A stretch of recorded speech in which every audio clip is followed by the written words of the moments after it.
What's up, everybody? One day, a war splits a city in two. 2 years later, crowds tear it down with their bare hands, and the world's most powerful rival simply ceases to exist. Welcome to APUSH Unit 9, 1980 to the present. Here's your map. The Reagan Revolution, the end of the Cold War, the global and digital economy, 9/11 and the War on Terror, and the recession and politics of today. It's the smallest period on the exam, but it's the world you live in.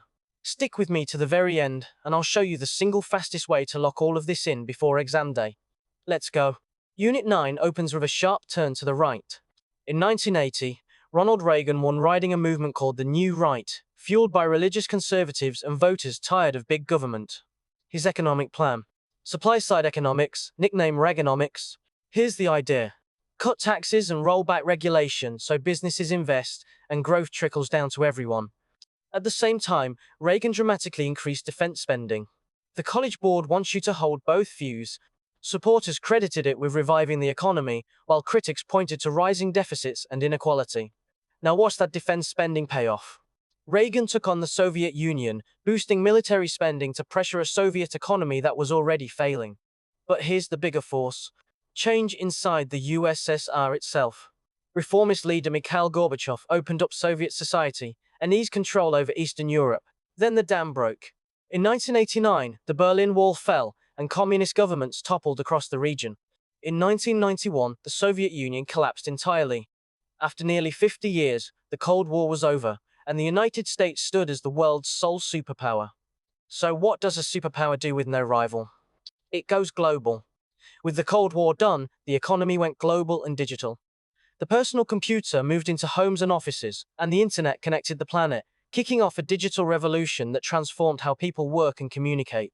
Trade boomed too. Lock this date in. In 1994, NAFTA took effect between the US, Canada, and Mexico, phasing out most trade barriers between them. Now goods, money, and information flowed across borders faster than ever, tying national economies into one deeply interconnected global market. But not everyone agreed on where America was headed. The 1990s, mostly the Bill Clinton era, brought strong economic growth and the longest peacetime expansion in US history, helped along by the tech boom. But here's the tension the exam loves.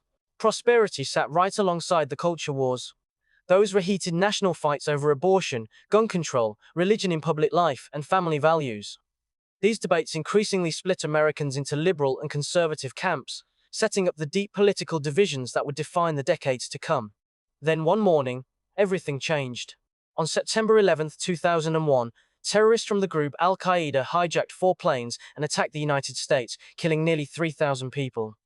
The nation was shaken, and President George W. Bush launched the War on Terror. Track the response. The US invaded Afghanistan in 2001 and Iraq in 2003. And at home, Congress created the Department of Homeland Security and passed the Patriot Act. That sparked a lasting debate you need to know, balancing national security against civil liberties and individual freedom. 7 years later, the threat came from inside the economy. In 2008, the housing market crashed and the financial system nearly collapsed, triggering the Great Recession, the worst economic downturn since the Great Depression. Same year, easy point to remember, Barack Obama was elected the first black president of the United States. He pushed through major stimulus spending to stabilize the economy, then signed the Affordable Care Act in 2010. That was a sweeping healthcare law that expanded insurance coverage, and the College Board wants both sides. Supporters cheered the coverage, critics challenged the cost and the mandate. It became one of the most debated policies of the era. So where does that leave us today? The exam closes by asking you to think like a historian about today, and 3 big trends stand out. First, demographic change. Immigration has made the US more diverse, and how to handle it remains a major political debate. Second, partisan polarization.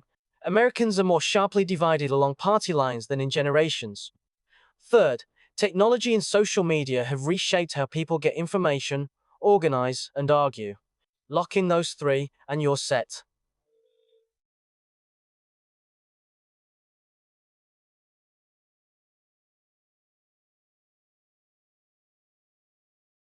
The story of this unit is still being written by you. And that's APUSH Unit 9. Run it back. The Reagan Revolution and the New Right, the fall of the Berlin Wall and the end of the Cold War, globalization and the digital revolution, the 1990s and the culture wars, 9/11 and the war on terror, the Great Recession and the Obama years, and the trends shaping America today. And here's the big one. That was the final unit. You just finished the entire APUSH course. But watching isn't the same as knowing, so here's that fastest way to lock it in I promised. Head to AIM 5 and practice Unit 9 for free with instant feedback. The link is below. Now go get that 5. You've earned it.